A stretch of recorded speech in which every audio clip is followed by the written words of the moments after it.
or a face. Talked about the fact that you love to eat. I mean, this is. But I know, you know, I like the stuff I eat. I like the vegetables, the fruits, the beans, the stuff I eat now. I like it. Do you call yourself a vegan now then?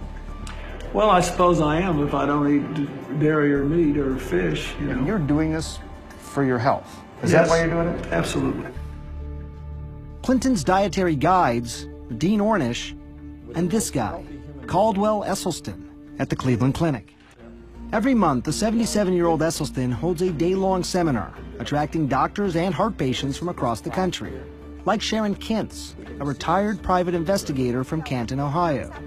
Kintz had a heart attack 6 months earlier after a coronary artery became completely blocked. What Kintz did next may surprise you. She turned the surgeon down cold, said no to open heart surgery, and decided to take a chance using food as medicine. Like President Clinton, Kintz has given up the food she loves, like butter and cheese. She's betting her life on Dr. Esselstyn's diet. She had a heart attack. Oh, yeah, I know. You know Sharon. Oh, yeah. Doctors recommended she have an intervention. She's not doing it. Is there a downside? Could she be putting herself at risk? No. I think that's an excellent question. In hundreds of patients, data now going back over 20 years, and this most recent study about a decade, once they start eating this way, you'll make yourself heart attack proof. Going back over proof. We know that if people are eating this way, they are not going to have a heart attack. Esselstyn has won some allies, like Dr. Terry Mason, Chief Medical Officer at Cook County Hospitals in Chicago, and the city's former public health commissioner. We've eaten ourselves into a problem, and we can eat ourselves out of it. Esselstyn thinks heart disease is completely preventable, no matter what sort of family history you have, simply by eating right. During his research, he came upon a stunning fact. Some cultures around the world, like people living in Central Africa, Papua New Guinea Highlanders, and Tarahumara Indians in Mexico, have virtually no heart disease. None. So what can we learn from them? You have some easy-to-remember adages about how people can decide what they should or should not eat. We know what they shouldn't eat. That is oil, dairy, meat, fish, and chicken. What do we want them to eat? We want them to eat all those whole grains for their cereal, bread, and pasta, beans, vegetables, yellow, red, green, and fruit. Now, what particular vegetables do we want them to have? Bok choy, Swiss chard, kale, collards, collard green, beet greens, mustard green, turnip greens, Napa cabbage, Brussels sprouts, broccoli, cauliflower, cilantro, parsley, spinach, and arugula, and asparagus. And I'm out of breath.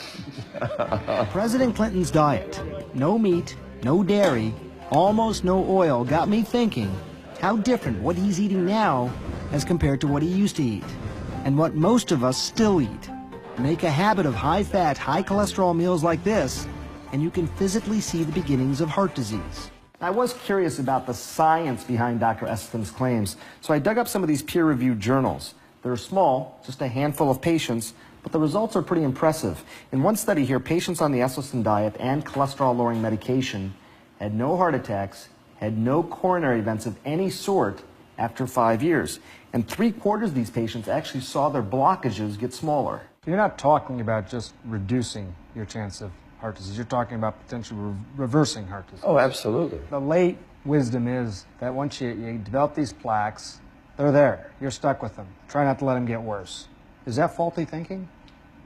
I think it's absolutely faulty thinking. Here's a picture Esselstyn likes to show of a heart patient with a blocked coronary artery.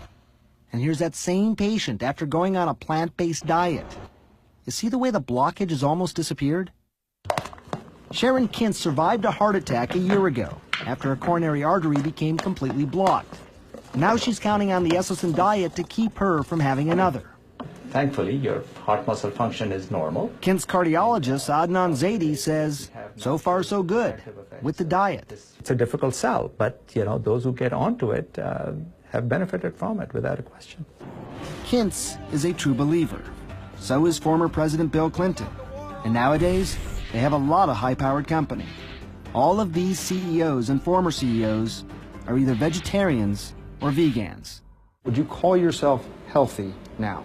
Well, I think I'm healthier than I was.